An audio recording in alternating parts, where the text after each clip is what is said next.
Welcome to InfoStream, your daily current. Unsure what to listen to? Turn to us for today's headlines. Stay informed. Comey faces criminal charges. A government shutdown looms with uncertainty. Trump implements new tariffs on pharmaceuticals and furniture. Trump opposes West Bank annexation. White House discusses Turkey's Russian oil purchases. Microsoft terminates services to the Israeli military. Government plans a mandatory digital ID scheme. Blair considered for a Gaza transitional authority. Taiwan aide sentenced for China collaboration. The Seychelles election impacts Assumption Island's future. Denmark faces a hybrid warfare challenge. Bosch announces major job cuts. Israeli strikes cause casualties in Yemen. Sarkozy's conviction exacerbates French divisions. The Trump administration seeks asylum system reform. Comey indicted family members face fallout. Former FBI Director James Comey was indicted on Thursday, facing charges of giving false statements and obstructing a congressional proceeding. This marks a significant escalation in President Donald Trump's efforts to prosecute his political adversaries and follows a pattern of aggressive actions by the administration. Comey responded to the indictment with a video statement, expressing his innocence and calling for a trial. Adding another layer to the unfolding drama, Troy A. Edwards, Jr., Comey's son-in-law and a senior national security prosecutor within the Eastern District of Virginia's Department of Justice, resigned effective immediately. In a brief letter to U.S. Attorney Lindsay Halligan, Edwards cited his commitment to the Constitution and country as the reason for his departure. He was present at the courthouse during the grand jury proceedings. This situation mirrors a previous controversy involving Comey's daughter, Maureen Comey, who was abruptly fired from her position as a federal prosecutor in Manhattan. She subsequently filed a lawsuit against the Justice Department, alleging retaliation due to her familial connection to the former FBI director. Maureen Comey was involved in high-profile cases, including those surrounding Jeffrey Epstein, Ghislaine Maxwell, and Sean Combs. The indictment and subsequent actions highlight a concerning trend within the Trump administration, characterized by a willingness to pursue politically motivated prosecutions and disregard established legal procedures. The actions have raised serious questions about the independence of the Justice Department and the rule of law. Furthermore, the broader context reveals a pattern of removals of federal civil servants, particularly FBI agents and prosecutors, without proper notification or adherence to established legal protocols. These removals, coupled with the prosecution of Comey, suggest a deliberate effort to undermine institutions and consolidate power. The legal battles surrounding Maureen Comey's dismissal are ongoing, and the implications for the Justice Department's integrity remain uncertain. The events underscore a period of heightened political and legal tension within the United States. A looming government shutdown, heightened uncertainty, and strategic maneuvering. The United States faces a heightened risk of a government shutdown as Congress struggles to pass funding legislation before the current continuing resolution expires. The situation is characterized by escalating tensions between the White House and congressional Democrats, with President Donald Trump signaling a strategy of maximizing disruption and leveraging the shutdown to accelerate his administration's priorities. The Office of Management and Budget, OMB, has issued a memo instructing federal agencies to prepare for mass firings should a shutdown occur, representing a significant escalation compared to previous administrations. Key to the current impasse is the Democratic demand for an extension of Enhanced Affordable Care Act premium subsidies, alongside other legislative priorities. Republican leadership, led by Senate Minority Leader Chuck Schumer, is steadfast in their position, creating a fundamental obstacle to compromise. President Trump has repeatedly dismissed Democratic proposals as totally unreasonable and has signaled a willingness to use the shutdown as a tool to exert pressure. The OMB's directive to agencies to prepare for workforce reductions is a central element of this strategy. Agencies are being asked to develop contingency plans for downsizing, potentially impacting hundreds of thousands of federal workers. While some roles, particularly those within the Transportation Security Administration and air traffic control, are designated as essential and will continue to operate without pay, the broader implications are substantial. The potential economic consequences of a shutdown are significant, with estimates suggesting a $3 billion loss in economic growth, largely due to reduced federal spending and disruptions to private sector activity. The IRS is also anticipating reduced compliance activities, further impacting tax revenues. Several key players are involved, including President Trump, OMB Director Russ Vought, Senate Majority Leader Mitch McConnell, Senate Minority Leader Chuck Schumer, and House Speaker Mike Johnson. Legal challenges and previous shutdowns have created a complex and often chaotic landscape, with potential impacts on federal courts and national parks, which have seen varying degrees of operation during past impasses. The situation highlights a fundamental disagreement over the federal budget and priorities, with Democrats seeking to maintain existing programs and protections, while Republicans prioritize fiscal restraint and policy changes. The potential for a prolonged shutdown underscores the fragility of the political landscape and the challenges facing both parties in reaching a consensus.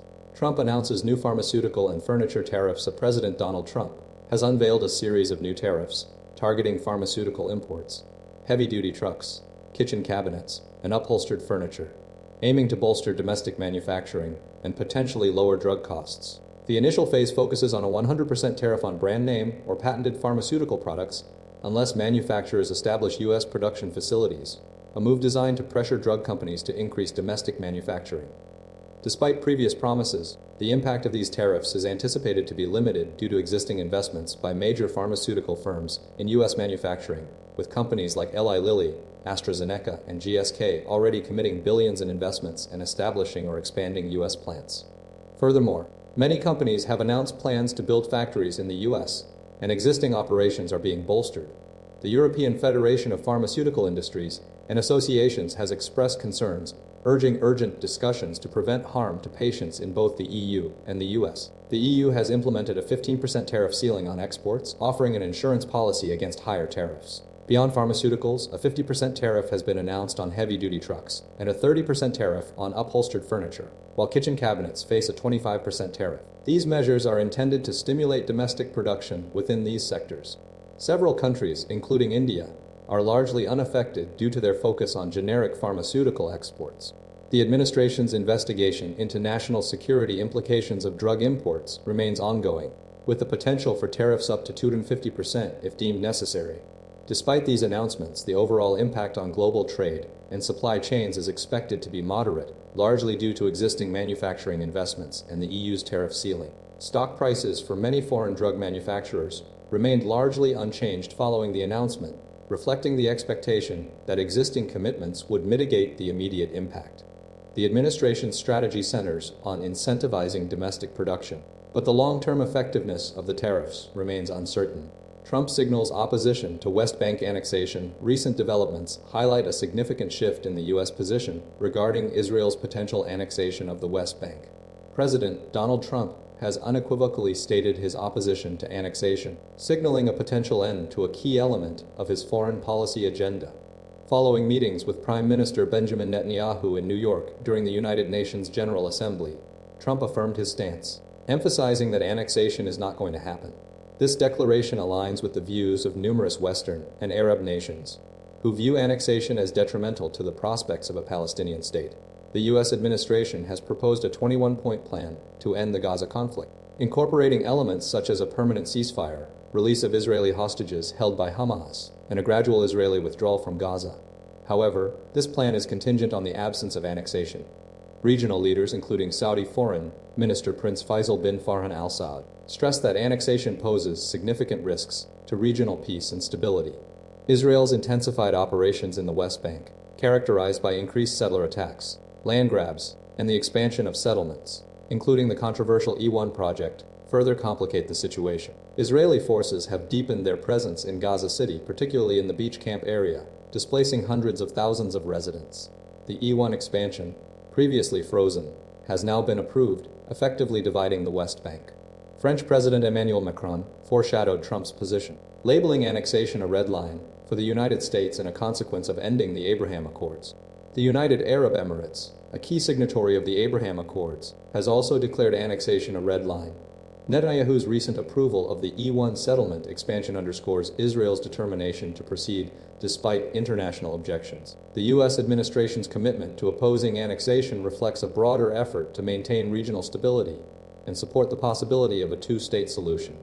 The situation remains fluid, with ongoing diplomatic efforts focused on preventing annexation and addressing the underlying conflict between Israelis and Palestinians.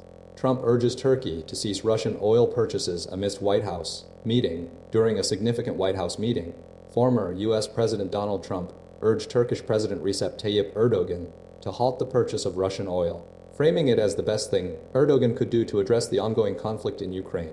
This call came alongside discussions regarding potential deals for F-35 and F-16 fighter jets, though no firm commitments were made regarding sanctions relief or the sale of advanced military aircraft. The meeting, the first in 6 years, showcased a shift in the relationship between the two nations, aligning them on the issue of Syria, a point of contention in 2019. Trump dominated the press interaction following the meeting, expressing optimism about Erdogan's influence, believing his respected standing with both Ukrainian President Volodymyr Zelensky and Russian President Vladimir Putin could be leveraged for a resolution. He emphasized the need for Turkey to cease Russian oil imports, particularly given the continued aggression against Ukraine. This stance aligns with a broader U.S. strategy to cut off Moscow's energy funding. Previously, Turkey's access to US 35s had been blocked due to its acquisition of Russian air defense systems. The meeting's focus on the oil issue reflects a broader U.S. effort to pressure Turkey, alongside India and China, to reduce its reliance on Russian energy sources. Trump's comments echoed his earlier statements regarding potential sanctions if NATO countries ceased purchasing Russian oil. He further criticized NATO allies for funding the war against themselves through these energy imports. The meeting concluded without concrete agreements on sanctions or the F-35 deal, yet underscored Trump's continued belief in Erdogan's potential diplomatic role and the strategic importance of disrupting Russian energy revenue. The volume of Russian gas reaching Europe through Turkey has increased substantially, highlighting the strategic vulnerability of the region. Microsoft cuts off services to Israeli military following surveillance investigation. Microsoft has taken a significant step in addressing concerns surrounding its relationship with the Israeli military, terminating a set of services for the Israel Ministry of Defense's unit following an investigation into alleged mass surveillance of Palestinians. The action, confirmed by Microsoft President Brad Smith, stemmed from a joint investigation conducted by The Guardian, PLA 972 magazine, and Local Call, which revealed the unit's use of Microsoft's Azure cloud service to store intercepted calls made by Palestinians in Gaza and the West Bank. This data was then utilized to inform military operations. The investigation uncovered that the unit was leveraging Azure's expansive storage capacity to collect, analyze, and playback communications, significantly impacting operational strategies. Microsoft initiated its own review following the publication of the initial findings. This review focused on business records, financial statements, and internal documents, but crucially, it did not involve accessing the content of the stored communications. Evidence gathered during the review supported elements of The Guardian's report, including the consumption of Azure storage capacity in the Netherlands and the utilization of AI services. Based on these findings, Microsoft informed the Israel Defense Ministry that it would cease and disable specific subscriptions and their associated services, including the use of cloud storage and AI technologies. Despite the termination of services, an Israeli security official asserted that the move did not compromise the operational capabilities of the Israel Defense Forces. Microsoft emphasized its commitment to privacy, stating that it does not provide technology to facilitate mass surveillance of civilians globally. The ongoing review aims to ensure compliance with its terms of service and prevent misuse of its services. The company's decision represents a notable response to internal employee protests and heightened scrutiny of its partnerships with governments worldwide, underlining the growing importance of ethical considerations in the tech industry. Government announces plans for mandatory digital ID scheme. The UK government is set to implement a nationwide digital identity scheme, aiming to tackle illegal working and modernize state services. This initiative follows a consultation period and will be subject to scrutiny regarding its impact on civil liberties and accessibility. The scheme's rollout coincides with increasing pressure to address illegal migration, a key political concern. The government's approach builds upon existing measures, including online checks for prospective employees and digital verification services for British and Irish citizens. Furthermore, the government is phasing out physical permits for foreign residents, utilizing electronic visas. Officials are exploring how a digital ID could enhance enforcement efforts and reduce reliance on fraudulent documentation. Critics, including Reform UK and the Liberal Democrats, have voiced concerns about potential infringements on personal freedoms and the risk of creating a pre-crime state. Concerns have also been raised regarding the accessibility of the scheme for individuals lacking smartphones or passports.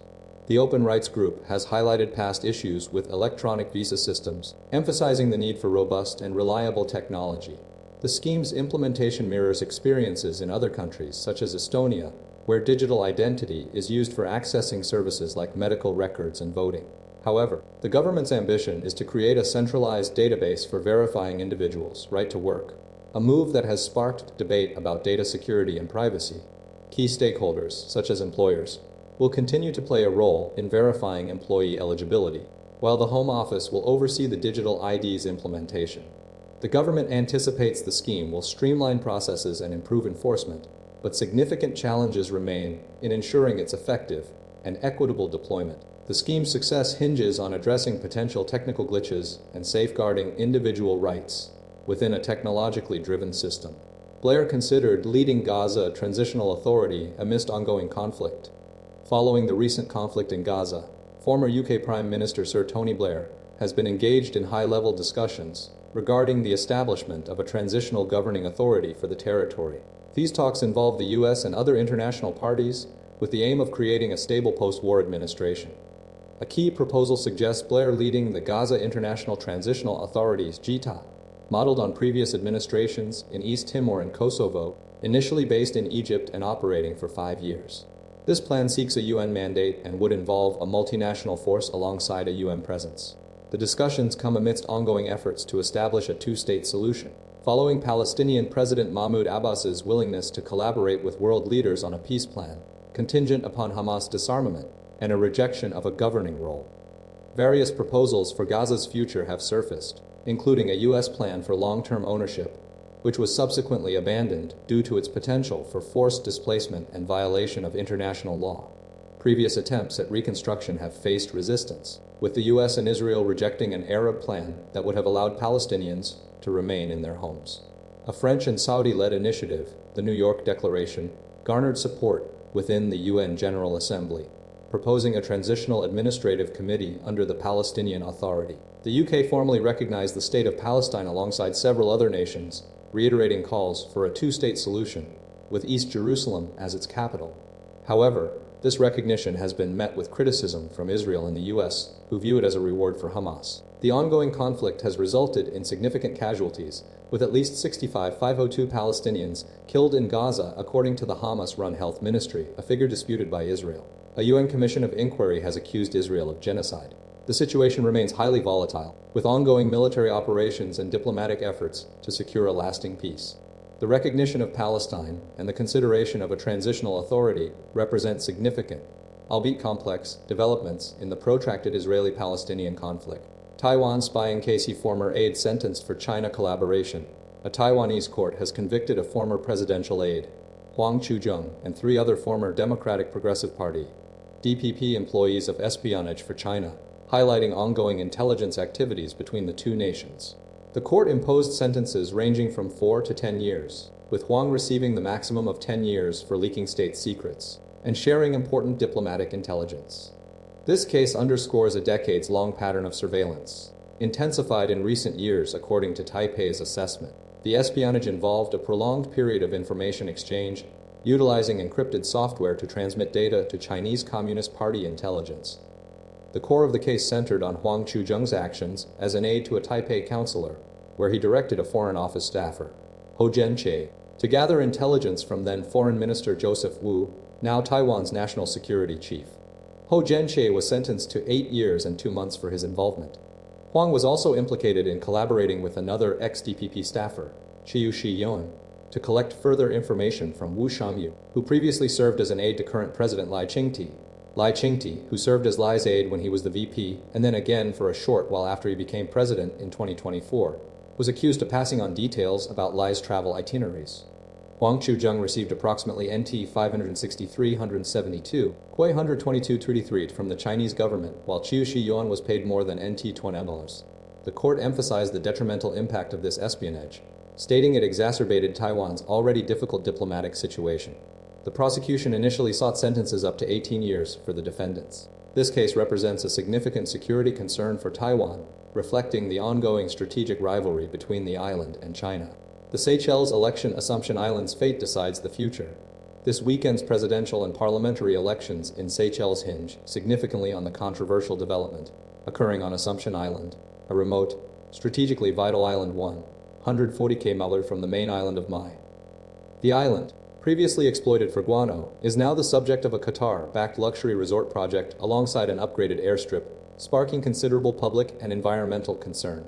President Wavel Ramkalawan, an Anglican priest and leader of the Linnean Democratic Seychelles LDS party, has staunchly opposed the development, prioritizing the island's ecological value and national sovereignty.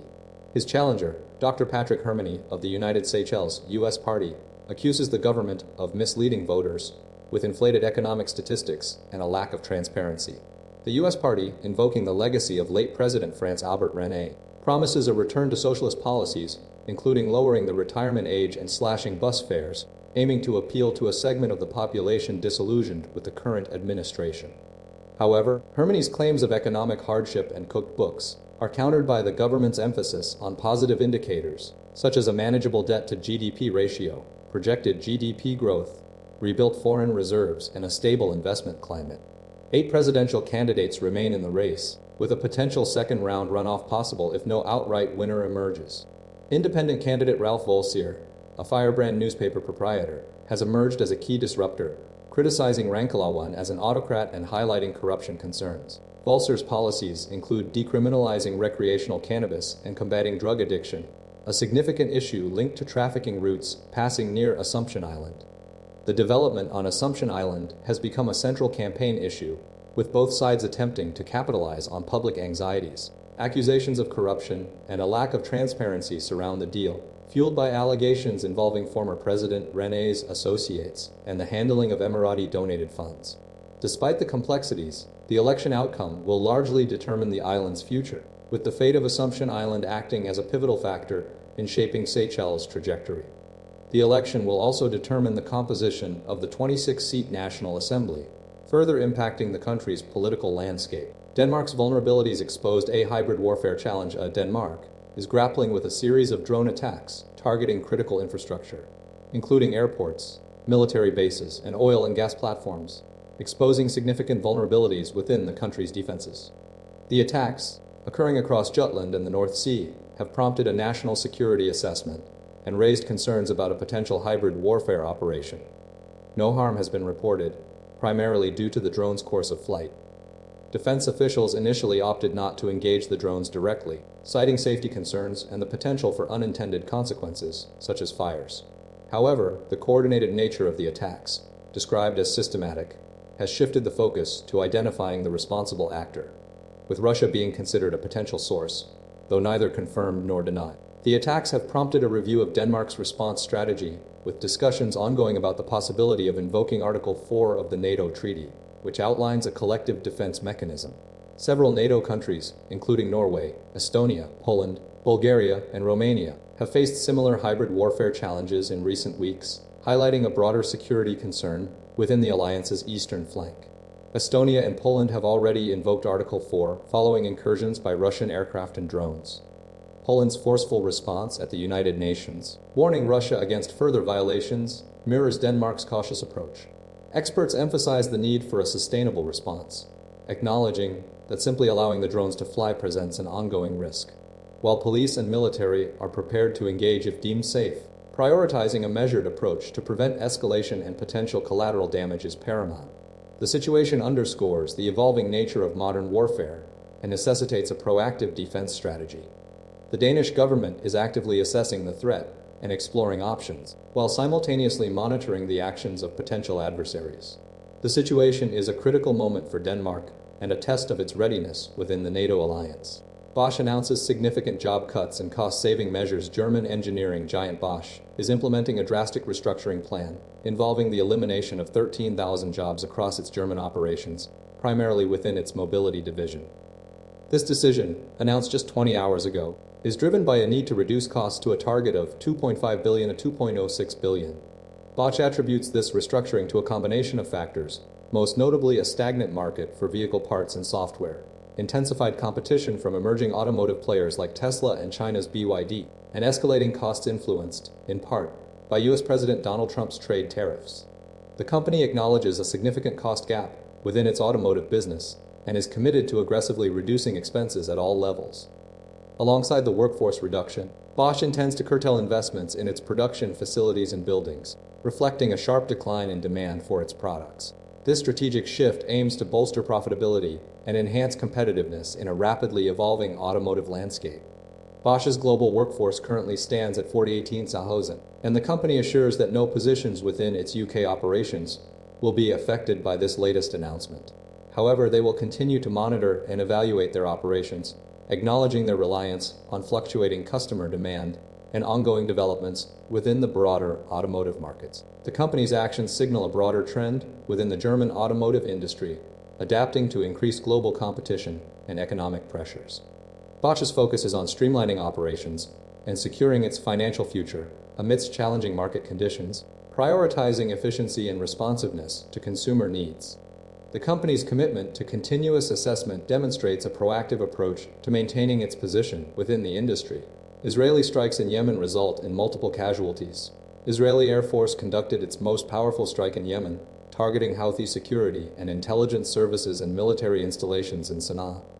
The operation, retaliatory in nature, followed the Houthi movement's ongoing drone and missile attacks against Israel, beginning shortly after the Israel-Hamas conflict escalated in October 2023. The IDF stated the strikes aimed to disrupt Houthi operations and respond to their aggression in the Red Sea and Gulf of Aden. Following the attacks, the Houthi-run government's health ministry reported 8 fatalities and 142 injuries, asserting that civilian facilities and residential areas were specifically targeted. The ministry condemned the strikes as a brutal crime and accused the IDF of deliberately targeting civilian and residential areas, labeling it a war crime. Rescue efforts were ongoing, with first responders searching through rubble for additional casualties. The strikes occurred moments before Houthi leader Abdul Malik al-Houthi delivered a speech. Smoke billowed from at least 3 locations in Sana'a, with the attacks focused on the Main and Sabayan districts, as well as the Daban power station.